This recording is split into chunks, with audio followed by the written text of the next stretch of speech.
Welcome to voice of victory. ముందుగా bulletin లో headlines చూద్దాం.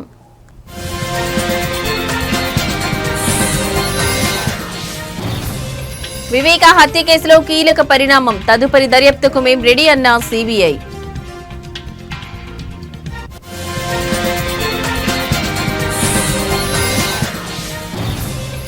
స్టేట్ పాలిటిక్స్ లో కీలక పరిణామం, హైకోర్టును ఆశ్రయించిన MLC Jayamangala Venkataramana.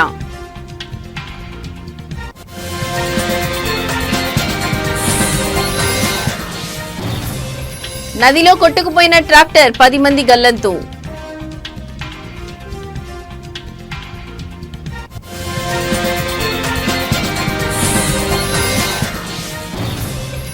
Konark restaurant chicken biryani పార్సిల్లో బొద్దింక, షాక్ అయిన కస్టమర్.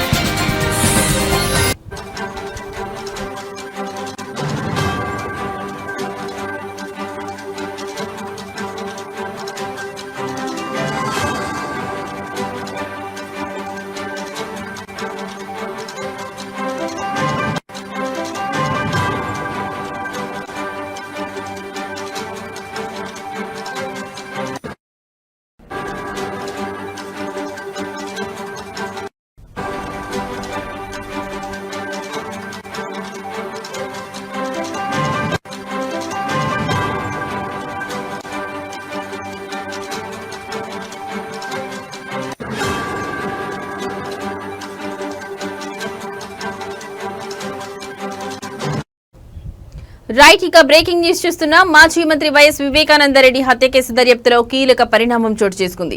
ఈ కేసులో తదుపరి దర్యాప్తు చేపట్టేందుకు తాము సంసిద్ధంగా ఉన్నామని సిబిఐ సుప్రీంకోర్టుకు తెలియజేసింది. పిటిషనర్లు కోరుతున్నట్లుగా విచారణను ముందుకు తీసుకెళ్లడానికి తమకు ఎలాంటి అభ్యంతరం లేదని, అయితే దీనిపై న్యాయస్థానం నుంచి స్పష్టమైన ఆదేశాలు రావాల్సి ఉందని సిబిఐ పేర్కొంది. ఈ కేసుకు సంబంధించిన విచారణ సర్వోన్నత న్యాయస్థానం ముందుకు ఉంచింది. సిబిఐ తరఫున అదనపు సొలిసిటర్ జనరల్ ఎస్వి రాజు వాదనలు వినిపించారు. ఈ కేసులో దర్యాప్తును మరింత కొనసాగించాలని పిటిషనర్ల తరఫున సీనియర్ న్యాయవాది సిద్ధార్థ లూత్రా కోరారు. దీనిపై స్పందించిన సిబిఐ కోర్టు ఆదేశాలు జారీ చేస్తూ తాము విచారణ కొనసాగింపునకు సిద్ధంగా ఉన్నామని స్పష్టం చేసింది.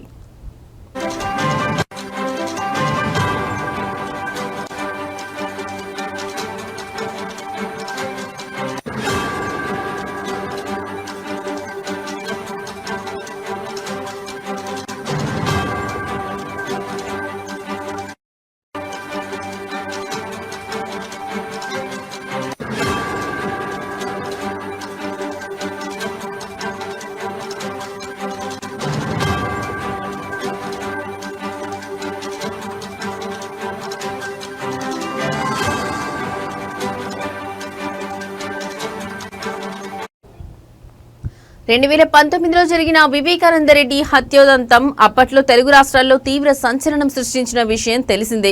ఈ కేసు దర్యాప్తులో జాప్యం జరుగుతోందని, పూర్తి స్థాయిలో న్యాయం జరగలేదని పిటిషనర్లు ఆరోపిస్తున్నారు. ఈ నేపథ్యంలోనే వారు సుప్రీంకోర్టును ఆశ్రయించారు. సిబిఐ తన సన్నద్ధతను స్పష్టం చేయడంతో ఇప్పుడు అందరి దృష్టి సుప్రీంకోర్టు తీర్పుపైనే నిలిచింది. దర్యాప్తు కొనసాగింపునకు న్యాయస్థానం గ్రీన్ సిగ్నల్ ఇస్తుందా లేదా అనే విషయంపై సర్వత్రా ఉత్కంఠ నెలకొంది. ఈ కేసులో కోర్టు వెలువరించబోయే తీర్పు ఆంధ్రప్రదేశ్ రాజకీయాల్లో మరోసారి చర్చనీయాంశంగా మారే అవకాశం ఉంది.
రైట్, ఇక బ్రేకింగ్ న్యూస్ చూస్తున్నాం. రాష్ట్ర రాజకీయాల్లో కీలక పరిణామం చోటు చేసుకుంది. తన రాజీనామాను మండలి చైర్మన్ కొయ్యే మోషన్ రాజు ఆమోదించడం లేదని తాజాగా ఎమ్మెల్సీ జయమంగళ వెంకటరమణ రాష్ట్ర అత్యున్నత న్యాయస్థానం హైకోర్టులో పిటిషన్ దాఖలు చేశారు. ఈ మేరకు ఇవాళ ఆ పిటిషన్పై విచారణ చేపట్టిన ధర్మాసనం కౌంటర్ దాఖలు చేయాలని మండలి చైర్మన్ తరఫు న్యాయవాదిని ఆదేశించింది. ఈ క్రమంలోనే చైర్మన్ తరఫు లాయర్ మాట్లాడుతూ తమకు కౌంటర్ దాఖలు చేయడానికి మరికొంత సమయం కావాలని అభ్యర్థించారు.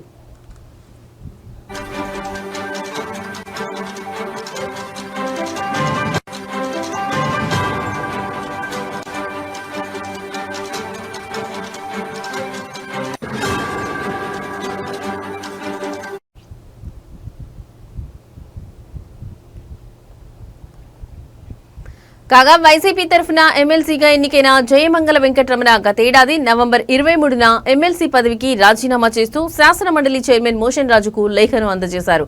కానీ 9 నెలలు గడుస్తున్నా దానిని ఆమోదించడం కానీ తిరస్కరించడం కానీ చేయడం లేదని జయమంగళ ఆ పిటిషన్లో పేర్కొన్నారు. ఏపీ శాసనసభ కార్యకలాపాల నిర్వహణ విధానంలోని నిబంధన 186 ఆర్టికల్ 190B ప్రకారం రాజీనామా సమర్పించాక దానిని ఆమోదించాలి లేక తిరస్కరించడం కానీ చేయాల్సిన రాజ్యాంగబద్ధమైన పదవిలో ఉన్న చైర్మన్ పై ఉందని పిటిషన్లో జయమంగళ వెంకటరమణ పేర్కొన్నారు.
రైట్, ఇక బ్రేకింగ్ న్యూస్ చూస్తున్నాం. ఉత్తరాఖండ్ లోని డెహ్రాడూన్ లో దారుణం చోటు చేసుకుంది. భారీ వర్షాలకు ఉప్పొంగి ప్రవహిస్తున్న ఓ నదిలో ట్రాక్టర్ కొట్టుకుపోయింది. అందులోని 10 మంది కూలీలు గల్లంతయ్యారు.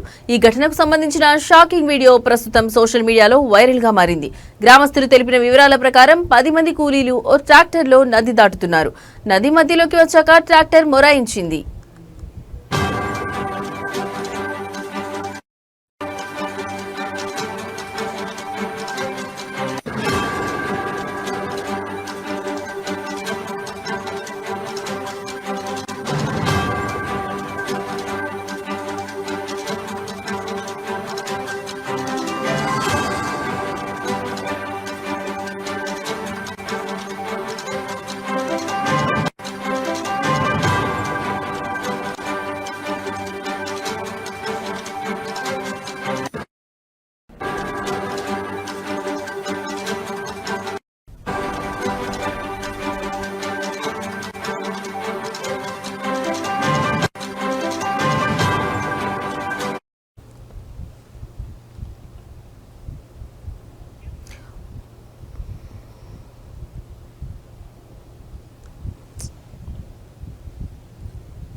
ఉధృతంగా ప్రవహిస్తున్న నది మధ్యలో ట్రాక్టర్ ఆగిపోవడంతో అందులోని కూలీలు భయాందోళనకు గురయ్యారు. కాపాడాలంటూ చేతులు ఊపుతూ కేకలు వేశారు. ఇంతలోని నీటి ప్రవాహ ఉధృతికి ట్రాక్టర్ బోల్తా పడ్డం, కూలీలంతా నీళ్లలో పడిపోవడం వీడియోలో కనిపించింది.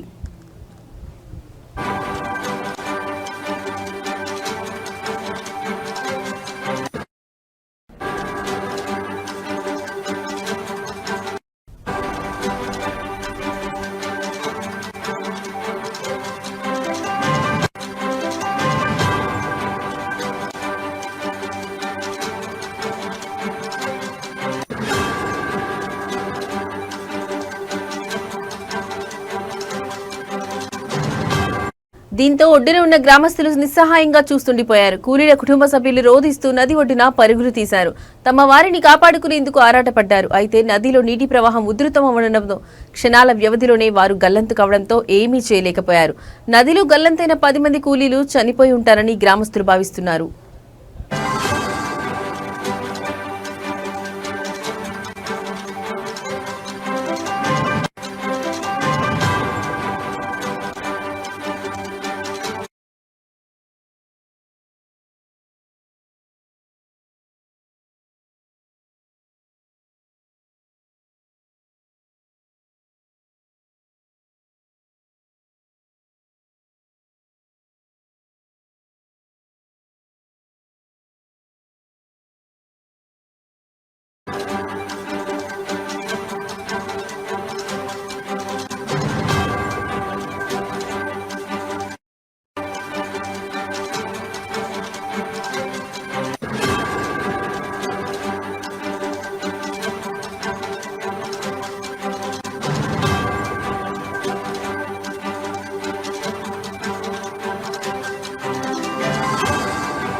రైట్, ఇక బ్రేకింగ్ న్యూస్ చూస్తున్నాం. ఇంట్లో వండింది తినండ్రా అంటే కాదు, మాకు బయట దొరికే చెత్తనే ముద్దంటారు కొందరు. ముఖ్యంగా ఈ ఆన్లైన్ ద్వారా ఫుడ్ ఆర్డర్ చేసుకునే పద్ధతి వచ్చిన తర్వాత మగవారే కాదు, ఇంట్లో ఉంటే కొందరు ఆడవాళ్ళు కూడా భోజనం వండుకోవడం ఎందుకులే అని బయట ఫుడ్ ఆర్డర్ చేసుకుంటున్నారు. ఇలాగే ఒక వ్యక్తి ఫుడ్ ఆర్డర్ చేసుకోగా అందులో బొద్దింక దర్శనమిచ్చింది. ఈ ఘటన ఖమ్మంలో చోటు చేసుకుంది. నగరంలోని కోనార్క్ రెస్టారెంట్ నుంచి జొమాటో ద్వారా స్పెషల్ చికెన్ బిర్యానీ ఆర్డర్ చేసిన కస్టమర్ కృష్ణ ఇంటికి వచ్చిన ప్యాకెట్ తెరిచి చూసేసరికి బిర్యానీలో చనిపోయిన బొద్దింక కనిపించింది.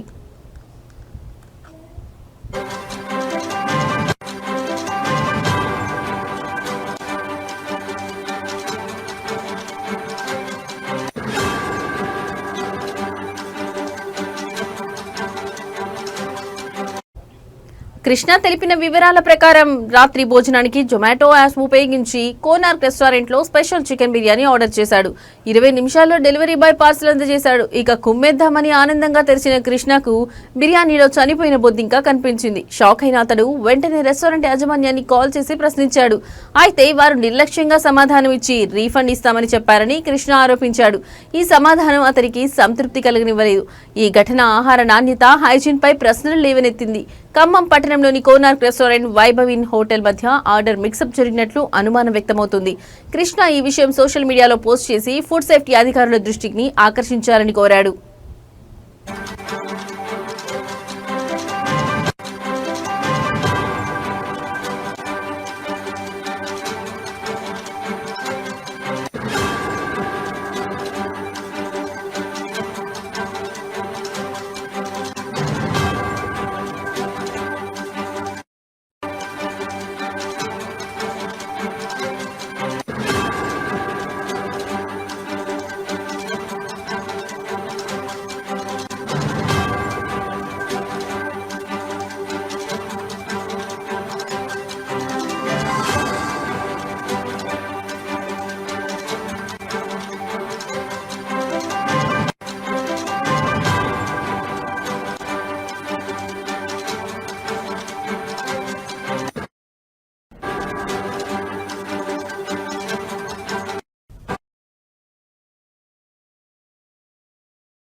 అవినీతి ఆరోపణలు ఎదుర్కొంటున్న విద్యుత్ శాఖ ఏడీ అంబేద్కర్ నివాసంలో అవినీతి నిరోధక శాఖ అధికారులు దాడులు నిర్వహించారు.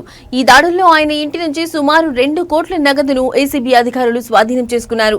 ఈ సోదాల కోసం ఏసీబీ దాదాపు 15 బృందాలను ఏర్పాటు చేసింది. ఈ బృందాలు హైదరాబాద్ తో పాటు పలు ఇతర ప్రాంతాల్లో కూడా సోదాలు నిర్వహిస్తున్నాయి. ఏసీబీ అధికారులు అంచనా ప్రకారం ఈ దాడుల్లో ఇంకా కోట్ల రూపాయల విలువైన అసామాన్య ఆస్తులు బయటపడే అవకాశం ఉందని అనుమానం వ్యక్తం చేశారు. ఈ దాడుల ద్వారా అవినీతికి పాల్పడిన అధికారులు చట్టపరంగా శిక్షార్హులని స్పష్టమవుతుంది.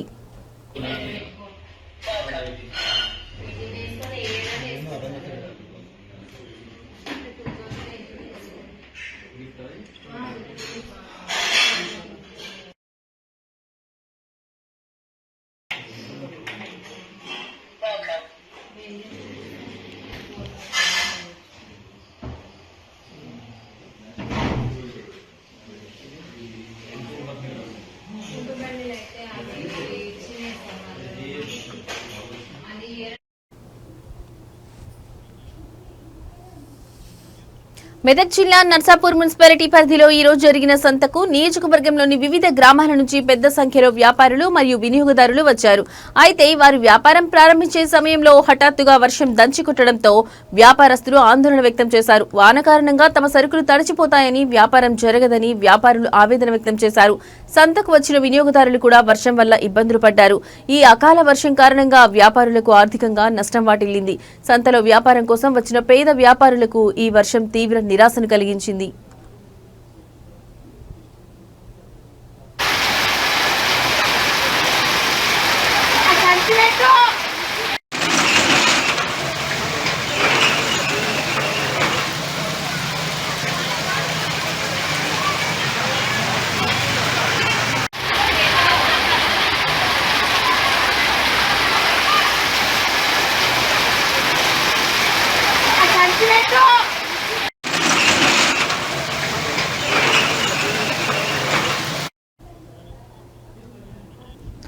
ఇవి ఇప్పటివరకున్న బులెటిన్ అప్డేట్స్. మరో బులెటిన్ తో మళ్ళీ కలుద్దాం. నమస్తే.